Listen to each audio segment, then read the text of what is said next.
Good morning friends. আজ দেখো আমি কোথায় ফুলের বনে বিচরণ করছি তোমাদের সাথে, তাই শেয়ার করলাম। একা একা এভাবে ঘুরতে খুব ভালো লাগে। আসলে শিখে গেছি, প্রত্যেকটা জিনিসই তো ঈশ্বর শেখান। আগে ভাবতাম যে কিভাবে একা একা ঘুরে বেড়াবো, এখন বেশ লাগে। দেখো কত রকম ফুল, তোমাদের সাথে তাই শেয়ার করছি। ফেসবুকটা কিন্তু একটা ইন্সপিরেশন। এই যে মেসেজ করে, এই পোস্ট করুন, ওই পোস্ট করুন, তো পোস্টগুলো করার জন্য মনে হয় প্রতিদিন কি পোস্ট করব, কি ব্লগ করব, কিন্তু এগুলো ফিউচারে মেমারি হিসেবে যখন দেখা দেয় তখন কিন্তু দারুণ লাগে। তাহলে সবাই খুব ভালো থেকো, একটা সুন্দর দিনের শুভেচ্ছা।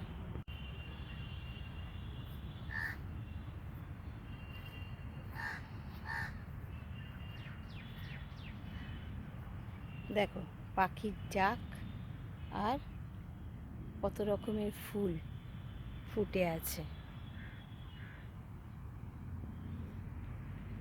আর দূরে বয়ে চলেছে সুন্দর লেকটা।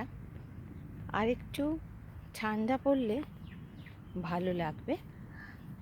এখন তো অতটা ঠান্ডা নেই, কিন্তু এই সকালবেলার দিকটা বেশ ফাঁকা আছে, তাই বেশ ভালো লাগছে। এই যে তিত্তির করে দেখো জলটা বয়ে চলেছে, ওইদিকে দূরে কৃত্রিম আইফেল টাওয়ার, চারপাশটা বড় সুন্দর। ওইখানে দূরে দেখা যাচ্ছে ওয়্যাক্স মিউজিয়াম, দারুণ সুন্দর।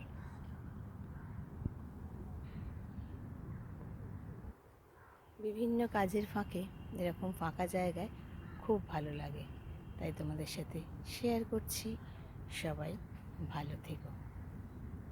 একটা অদ্ভুত জিনিস, একটাই বগনভিলিয়া গাছ, অথচ তাতে কত রঙের ফুল ফুটে আছে। দেখো পিঙ্ক, ভায়োলেট, রেডিশ, অরেঞ্জ, অপূর্ব না?